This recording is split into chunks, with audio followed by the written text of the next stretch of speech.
എല്ലാവർക്കും നമസ്കാരം. Place marks ചാനലിലെ പുതിയൊരു വീഡിയോയിലേക്ക് ഏവർക്കും സ്വാഗതം.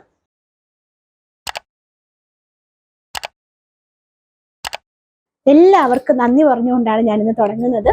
കാരണം നമ്മുടെ ചാനൽ 1K സബ്സ്ക്രൈബേഴ്സ് ആയിട്ടുണ്ട്. എനിക്ക് വളരെയധികം നന്ദിയുണ്ട് നിങ്ങളുടെ ഈ സപ്പോർട്ടിന്. എനിക്ക് തോന്നുന്നു ഒരുപാട് കോൾസും ഒരുപാട് മെസ്സേജസും ഒക്കെ വരുന്നുണ്ട്. എന്നെ കൊണ്ട് പറ്റുന്ന എല്ലാ മെസ്സേജസിനും കോൾസിനും ഒക്കെ ഞാൻ മറുപടി കൊടുക്കുന്നുണ്ട്. നമ്മുടെ ചാനലിൽ 1K ആകാൻ തന്നെ കാരണം നിങ്ങളുടെ സപ്പോർട്ട് മാത്രമാണ്. അപ്പോൾ നിങ്ങളുടെ സപ്പോർട്ട് ഇനിയും എനിക്ക് ആവശ്യമുണ്ട്.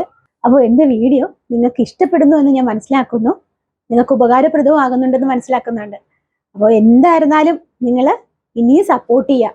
എന്നാൽ എനിക്കൊരു 3Kയും 4Kയും ഒരു 1 മില്യനൊക്കെ ആയിട്ട് ഒരു വലിയ ചാനൽ ഇങ്ങനെ വലുതായിട്ട് നല്ലതായിട്ട് വളർത്തിയെടുക്കാൻ പറ്റുള്ളൂ. അപ്പോൾ നിങ്ങളുടെ സപ്പോർട്ട് മാത്രം ഉണ്ടെങ്കിൽ പറ്റുള്ളൂ. നിങ്ങൾ സപ്പോർട്ട് ചെയ്യുക. അപ്പോൾ ഇനിയും നിങ്ങൾക്ക് സംശയങ്ങളോ എന്തെങ്കിലുമൊക്കെ ഉണ്ടെങ്കിൽ ചോദിക്കുക, ഞാൻ അതിന് മറുപടി തരുന്നതായിരിക്കും. എനിക്ക് തോന്നുന്നു നമ്മൾ ESCയുടെ അപ്ഡേഷൻസ് ആയിരുന്നു ഇത്രയും നാൾ. അപ്പോൾ ഇനി മുതൽ അതിൽ നിന്ന് കുറച്ച് മാറി വേറെയും അപ്ഡേഷൻസ് തരുന്നതായിരിക്കും. അപ്പോൾ ഞാൻ ഇടുന്ന വീഡിയോസ് നിങ്ങൾക്ക് അതാത് സമയങ്ങളിൽ കിട്ടണമെങ്കിൽ എൻ്റെ ചാനൽ സബ്സ്ക്രൈബ് ചെയ്യാം. അത് മാത്രമല്ല, ആ ബെല്ലൈക്കൺ ഉണ്ടല്ലോ, അതൊന്ന് നിങ്ങൾ അമർത്തുക. എങ്കിൽ മാത്രമേ നിങ്ങൾക്ക് ഞാൻ ഇടുന്നതിൻ്റെ അപ്പോഴപ്പോഴുള്ള അപ്ഡേഷൻ നിങ്ങൾക്ക് വരത്തുള്ളൂ. പിന്നെ ESCയിലുള്ള മാക്സിമം ഞാനിപ്പോൾ ചെയ്ത് കഴിഞ്ഞിട്ടുണ്ട്. അപ്പോൾ ഞാനിനി അടുത്ത വീഡിയോയിലേക്ക് പോകുന്നത് വേറെ കാര്യങ്ങളായിരിക്കും. എന്നാലും ESCയിൽ എന്ത് അപ്ഡേഷൻ വന്നാലും ഞാൻ അപ്പോൾ നിങ്ങൾക്ക് ചെയ്ത് തരുന്നതായിരിക്കും. ESCയിൽ നിന്ന് മാത്രമല്ല, ഗവൺമെന്റിന്റെ എന്തെങ്കിലുമൊക്കെ ആനുകൂല്യങ്ങളെ കുറിച്ചുള്ള ആ വീഡിയോസാണ് ഞാൻ ചെയ്യുന്നത്. അപ്പോൾ ESC ആയിരുന്നു ഇത്രയും നാള്.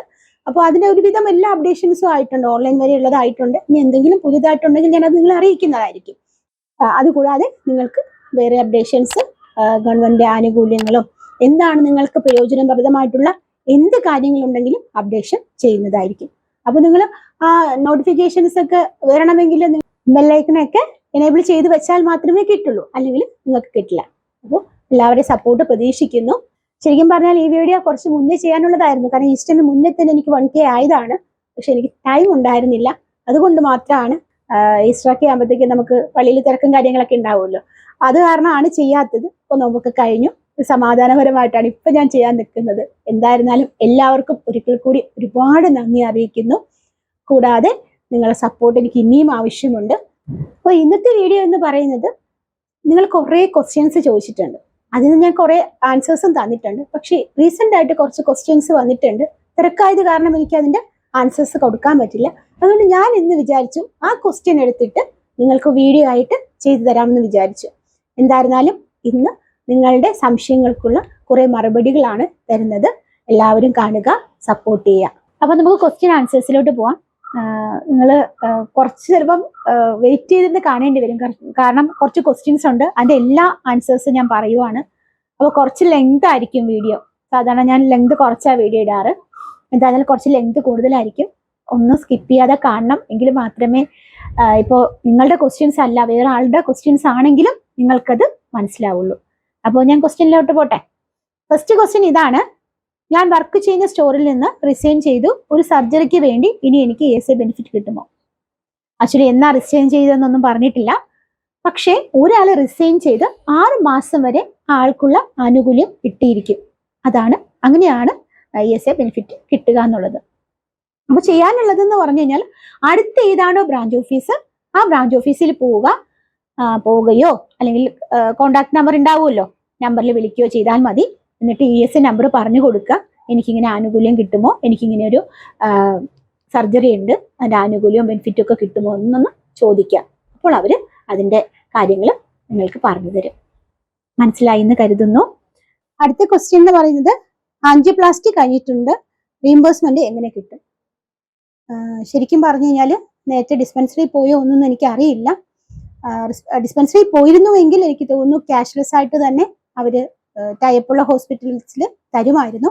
എനിക്ക് തോന്നുന്നു പെട്ടെന്ന് നിങ്ങൾ അർജന്റ് ആയിട്ട് പോയതാണെങ്കിൽ ശരിക്കും 24 മണിക്കൂറിനകം ഡിസ്പെൻസറിയിൽ അറിയിക്കണം എന്നുള്ളതാണ്. എന്തായിരുന്നാലും നിങ്ങളൊന്ന് ഡിസ്പെൻസറിയുമായിട്ട് ബന്ധപ്പെട്ട് നോക്കുക. ഇങ്ങനെ അറിയാൻ പാടില്ലായിരുന്നു എന്ന് പറയുക. അവരാണ് തീരുമാനിക്കുന്നത് നിങ്ങൾക്ക് റീഇംബേഴ്സ്മെന്റ് തരണം എന്നുള്ളത്. അപ്പോൾ എമർജൻസി സർട്ടിഫിക്കറ്റ് ഒക്കെ കയ്യിലുണ്ടാവുമല്ലോ, അതൊക്കെ കൊണ്ട് ഒന്ന് ഡിസ്പെൻസറിയിൽ ഏതാണോ ഡിസ്പെൻസറി ആ ഡിസ്പെൻസറിയിൽ ഒന്ന് പോവുക.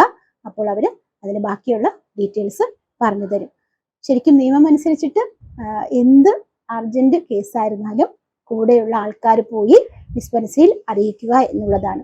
അപ്പോൾ നിങ്ങൾ ശ്രദ്ധിക്കുക, ആർക്കെങ്കിലും എന്തെങ്കിലും പറ്റി ESA ഉണ്ടെങ്കിൽ 24 മണിക്കൂറിനകം തന്നെ അടുത്തുള്ള ഡിസ്പെൻസറി അല്ല, നിങ്ങൾ പോകുന്ന ഏതാണോ ഡിസ്പെൻസറി ആ ഡിസ്പെൻസറിയിൽ ആ എമർജൻസി സർട്ടിഫിക്കറ്റ് ഒക്കെ ആയിട്ട് പോയി പറയുക എന്നുള്ളതാണ്.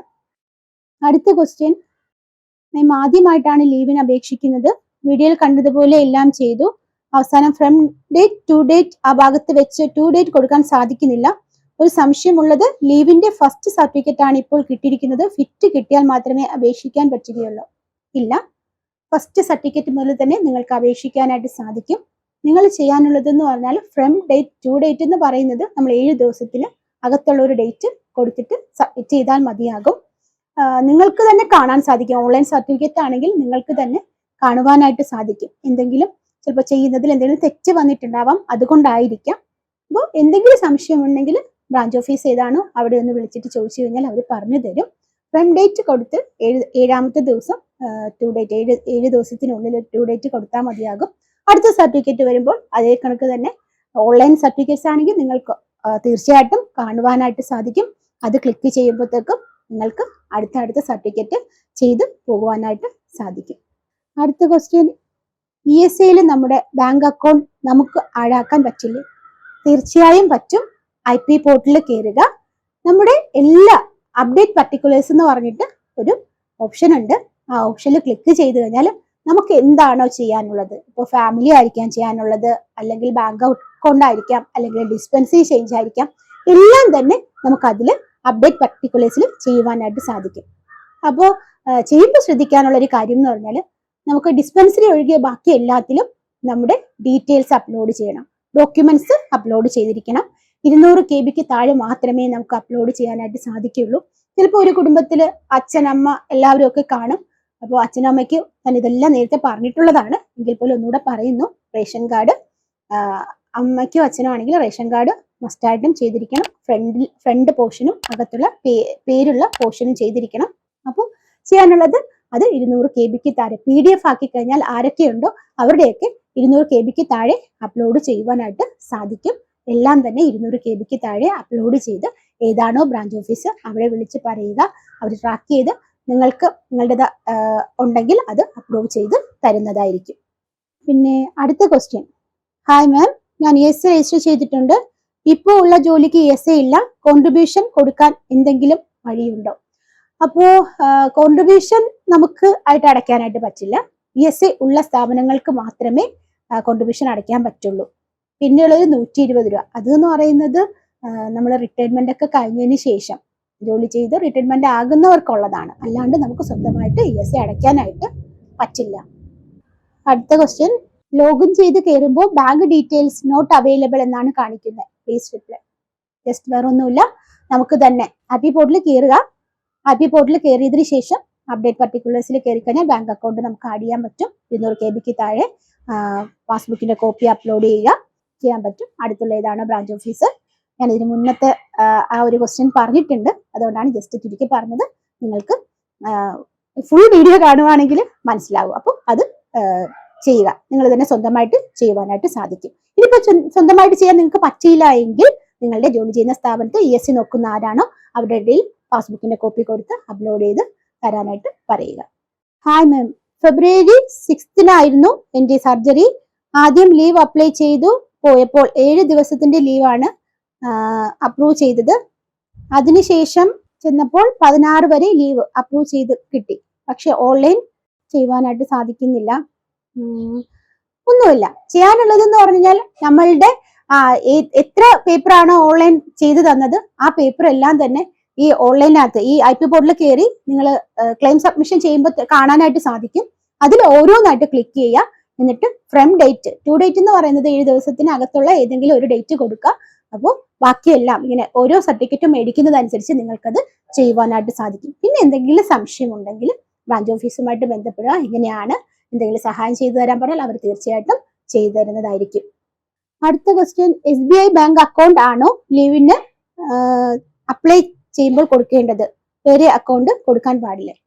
തീർച്ചയായിട്ടും SBI മാത്രമല്ല, ഏത് അക്കൗണ്ട് ആണോ നിങ്ങൾക്കുള്ളത്, നിങ്ങൾക്ക് നിലവിലുള്ള അക്കൗണ്ട് ഏതാണെങ്കിലും കൊടുക്കുവാനായിട്ട് സാധിക്കും. മുന്നെയൊക്കെ ആയിരുന്നു SBI അക്കൗണ്ട് മാത്രമാണ് വാങ്ങിയിരുന്നത്.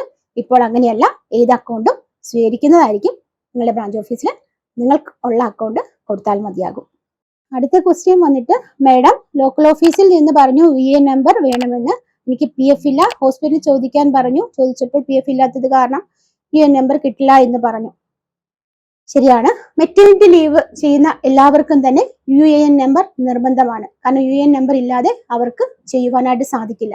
പിന്നെ ഇനിയിപ്പോ PF ഇല്ലാത്ത സ്ഥിതിക്ക് നിങ്ങൾക്ക് ആനുകൂല്യം കിട്ടാതിരിക്കാൻ പറ്റില്ലല്ലോ. ഒരു കുഴപ്പവുമില്ല. നിങ്ങളൊരു അപേക്ഷയും വെച്ച് നിങ്ങളുടെ ഏത് ബ്രാഞ്ച് ഓഫീസാണോ അവിടെ കൊണ്ടുവന്ന് കൊടുക്കുക. എന്നിട്ട് കാര്യം പറയുക. അവര് എന്തായിരുന്നാലും ഏതെങ്കിലും രീതിയിൽ നിങ്ങൾക്ക് ആനുകൂല്യം അനുവദിച്ചു തരും. നിങ്ങൾ അതിനെക്കുറിച്ച് വിഷമിക്കേണ്ട ആവശ്യമില്ല. പക്ഷെ UAN നമ്പർ ഉള്ള എല്ലാവരും തന്നെ UAN നമ്പർ ആഡ് ചെയ്തിരിക്കണം. ESI ഉള്ളവർക്ക് PF വേണമെന്ന് നിർബന്ധമാണ്. പലർക്കും അതറിയില്ല എന്ന് തോന്നുന്നു. എന്തായിരുന്നാലും UAN നമ്പർ ആവശ്യമാണ്. അടുത്ത ക്വസ്റ്റ്യൻ വന്നിട്ട്, ക്ലെയിം കൊടുക്കുമ്പോൾ നോ ഡാറ്റ ഫൗണ്ട് എന്നാണ് കാണിക്കുന്നത്. കയ്യിലിരിക്കുന്നത് ഓൺലൈൻ പേപ്പർ ആണോ ഓഫ്ലൈൻ ആണോ എന്ന് എനിക്ക് അറിയാൻ പാടില്ല. ചിലപ്പോൾ ഓൺലൈൻ അല്ലാത്ത അത് ക്ലെയിം ചെയ്യാനായിട്ട് ഓഫ്ലൈൻ ആയിരിക്കും കയ്യിലിരിക്കുന്നതെങ്കിൽ ഓഫ്ലൈൻ പേപ്പർ നിങ്ങൾ ഓഫ്ലൈൻ ആഡ് ചെയ്യാനുള്ള ഓപ്ഷൻ ഉണ്ട്. ആ പേപ്പർ എന്താണ് 200 KB താഴെ അപ്ലോഡ് ചെയ്താൽ മാത്രമേ നിങ്ങൾക്ക് അത് ക്ലെയിം ചെയ്യാനായിട്ട് സാധിക്കുകയുള്ളൂ. അത് ഓൺലൈനിൽ ഇല്ലാത്തത് കൊണ്ടായിരിക്കാം നോ ഡാറ്റ ഫോം എന്ന് കാണിക്കുന്നത്. ചില സമയത്ത് സെർവർ എന്തെങ്കിലും ഡൗൺ ആണെങ്കിലും അതിനെ കാണിക്കുവാനായിട്ട് സാധ്യതയുണ്ട്. എന്തെങ്കിലും പ്രശ്നം നിങ്ങൾക്കുള്ളതായിട്ട് തോന്നുമെങ്കിൽ അടുത്തുള്ള ബ്രാഞ്ച് ഓഫീസുമായിട്ട് ബന്ധപ്പെടുക. മേഡം, ഞാൻ 8 month പ്രഗ്നന്റ് ആണ്. ഗവൺമെന്റ് ഹോസ്പിറ്റലാണ് കാണിക്കുന്നത്. എനിക്ക് സാലറി മാത്രമേ കിട്ടുകയുള്ളൂ, അല്ലാതെ എനിക്ക് എന്തെങ്കിലും ബെനിഫിറ്റ് കിട്ടുമോ? തീർച്ചയായിട്ടും നിങ്ങൾക്ക് സാലറി മാത്രമേ കിട്ടുള്ളൂ. ഗവൺമെന്റ് ഹോസ്പിറ്റലിൽ അധികം ചിലവില്ല എന്നുള്ളത് കൊണ്ട് നിങ്ങൾക്ക് വേറൊരു ആനുകൂല്യവും കിട്ടില്ല. സാലറി നിങ്ങൾക്ക് തീർച്ചയായിട്ടും കിട്ടും. എനിക്ക് ESI പെൻഷൻ ജോയിന്റ് അക്കൗണ്ടിലാക്കാൻ പറ്റുമോ? ഡിസബിലിറ്റി ആയതുകൊണ്ട് എനിക്ക് ബാങ്കിൽ പോകാൻ ഒന്നും പറ്റില്ല. കുഴപ്പമൊന്നുമില്ല. തീർച്ചയായിട്ടും നിങ്ങളുടെ ജോയിന്റ് അക്കൗണ്ട് നിങ്ങളുടെ ഏതാണോ ബ്രാഞ്ച് ഓഫീസ് ഒരു അപേക്ഷയുമായിട്ട് അവിടെ കൊണ്ട് കൊടുക്കുക. കാര്യം പറഞ്ഞു കഴിഞ്ഞാൽ അവർ ആ അക്കൗണ്ട് ആഡ് ചെയ്യും. ജോയിന്റ് അക്കൗണ്ട് ആണെന്ന് പറഞ്ഞ് വേറെ ഒരു കുഴപ്പവും നിങ്ങൾക്ക് വരില്ല. അവിടെ നിന്ന് ആഡ് ചെയ്യും. ബാക്കി നിങ്ങളുടെ സേഫ്റ്റിയാണ്. ജോയിന്റ് അക്കൗണ്ട് കൊടുക്കുമ്പോൾ എല്ലാം കൃത്യതയോടുകൂടി കൊടുക്കാനായിട്ട് ശ്രമിക്കുക. ESI ആനുകൂല്യം ലഭിക്കുന്നതിന് അതൊരു തടസ്സമല്ല. തീർച്ചയായിട്ടും അവർ ഒരു അപേക്ഷയും നിങ്ങളുടെ പാസ്ബുക്കിന്റെ കോപ്പിയുമായിട്ട് അവിടെ കൊണ്ടുവന്ന് കൊടുത്താൽ മതിയാകും. അക്കൗണ്ടിൽ ജോയിന്റ് അക്കൗണ്ടിൽ ക്യാഷ് തരുന്നതായിരിക്കും. അടുത്ത ക്വസ്റ്റ്യൻ എന്ന് പറയുന്നത്, ഇന്നലെ അപ്ലൈ ചെയ്തു മെറ്റേണിറ്റി ലീവ്.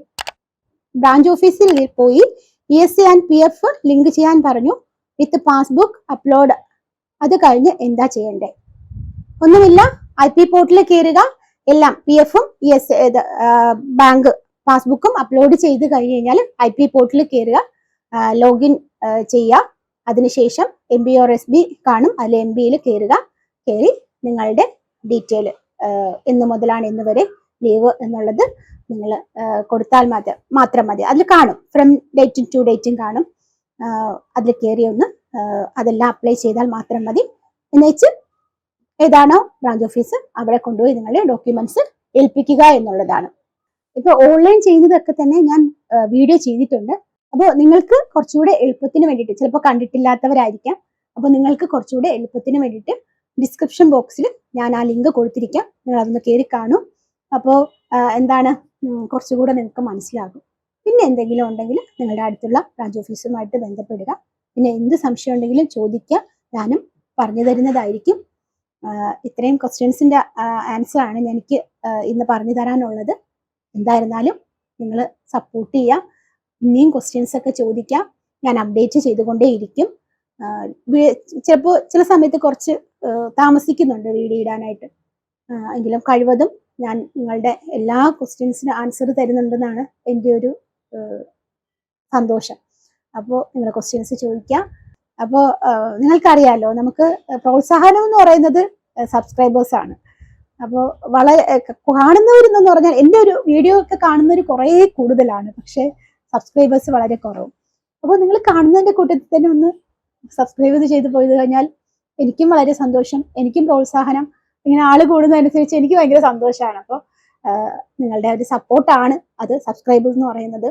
അപ്പോൾ നിങ്ങൾ എല്ലാവരും കാരണം വളരെ ഉപകാരപ്രദമായിട്ടാണ് പറഞ്ഞ എല്ലാവരും തന്നെ, എന്നെ വിളിച്ച എല്ലാവരും തന്നെ പറഞ്ഞത് ഞങ്ങൾക്ക് ഉപകാരപ്രദമാണ് എന്ന് തന്നെയാണ് പറഞ്ഞത്. അപ്പോൾ ഇനിയും നിങ്ങൾക്ക് ഉപകാരപ്രദമായ വീഡിയോ ഇടണമെങ്കിൽ നിങ്ങളുടെ സപ്പോർട്ട് എനിക്ക് ആവശ്യമുണ്ട്. അപ്പോൾ എൻ്റെ സന്തോഷവും എൻ്റെ സബ്സ്ക്രൈബേഴ്സാണ്. അപ്പോൾ എല്ലാവരുടെയും സപ്പോർട്ടും പ്രോത്സാഹനവും ഒക്കെ പ്രതീക്ഷിക്കുന്നു. അപ്പോൾ എല്ലാവർക്കും അടുത്ത ഒരു വീഡിയോ കാണുന്നത് വരെ എല്ലാവർക്കും നന്ദി.